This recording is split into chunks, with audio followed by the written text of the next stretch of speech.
The Science Hub SKB. Working Like a Scientist, Part 3. Objectives: exploring the scientific method, creating an investigation planner, populating an investigation planner, and viewing aloud an example for planning and designing an experiment. The scientific method.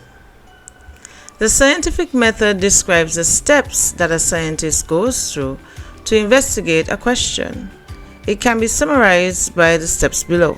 1. Identify a problem. 2. Develop a hypothesis. 3. Plan an investigation. 4. Carry out experiments. 5. List variables. 6. Record results.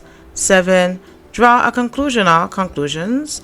8. Evaluate. And 9. Communicate results or result. The scientific method lays the foundation to plan and design a lab before carrying it out. The scientific method does not always follow the order as suggested on the previous slide. In scientific investigations, you will have a chance to plan how to answer a question yourself, and you design your own method, making sure any tests you plan are safe and fair.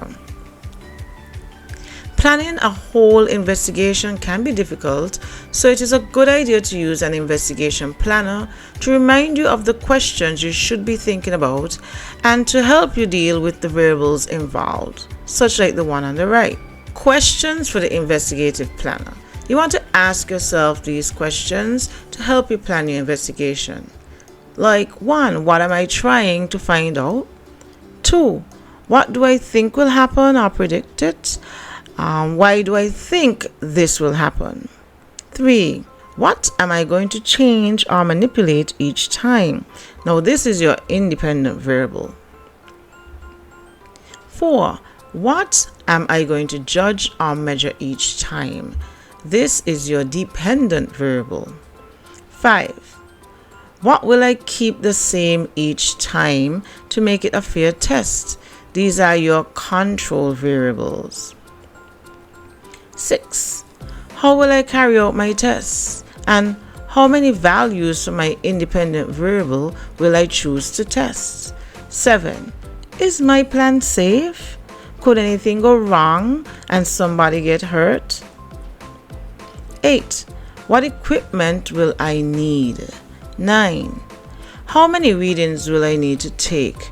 Do I need to repeat tests? 10.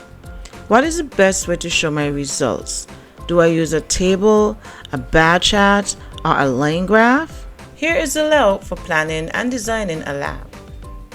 So you have the name of group members if any, the date, lab or SBA number. Now it becomes an SBA number when you're in 3rd, 4th, and 5th form. Then your question or investigation or problem, a hypothesis, an aim, materials and apparatus, a method which should be written in present tense, variables, the independent, dependent, and controlled. Your expected results should be in a table.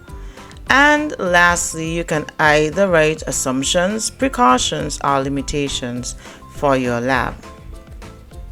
Here's an example of a plan and design. So you have your spaces for the name, the group members, if any, the date, and the lab number or SBA number if you're in 3rd, 4th, or 5th form. Here we have the question: does sugar dissolve faster in warmer water than in cold water? The hypothesis is an educated suggestion. And what we have here is sugar dissolves faster in warmer water. The aim, which is the purpose of the lab, is to determine if sugar dissolves faster in warmer water. You list your materials and apparatus, the ones that you think you're going to need for your lab. And you have here 50 ml of warm water, 50 ml of icy water, 2 grams of sugar, a spoon, timer, and thermometer. The method would be in present tense, of course. 1. Obtain all of the materials and apparatus. 2. Add 50 ml of warm water to 1 beaker and label it W and add 50 ml of icy cold water to the other beaker and label it C. Place the thermometers into the water in beaker W and beaker C. Record the temperature of warm water and the icy cold water. Then put 1 gram of sugar into beaker W and immediately start timing how long it takes for the sugar to dissolve. Repeat step 3 but with beaker C. Place all results and observations into their appropriate tables and spaces. Now for the independent variable, that would be your manipulated variable. It will be the temperature of the water. For the dependent variable, that will be the one that you're measuring. So that will be the time it takes sugar to dissolve. And the control variable is your constant variable. That's the one that stays the same. That will be the amount of water. Expected results should be placed in a table even if you don't have actual results.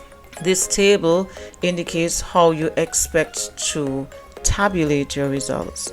We have here the column for beaker, the column for temperature, and the column for time.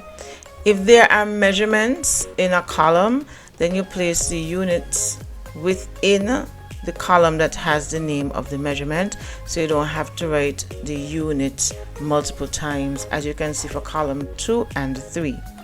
So for beaker W, we have the temperature A, and then we say sugar crystals should dissolve faster than in icy cold water. And then for beaker C, we have temperature B. Sugar crystals should take longer to dissolve than in warm water. Assumption: the sugar crystals in the warm water will dissolve faster than the sugar crystals in the cold water. Thank you for watching Working with a Scientist Part 3.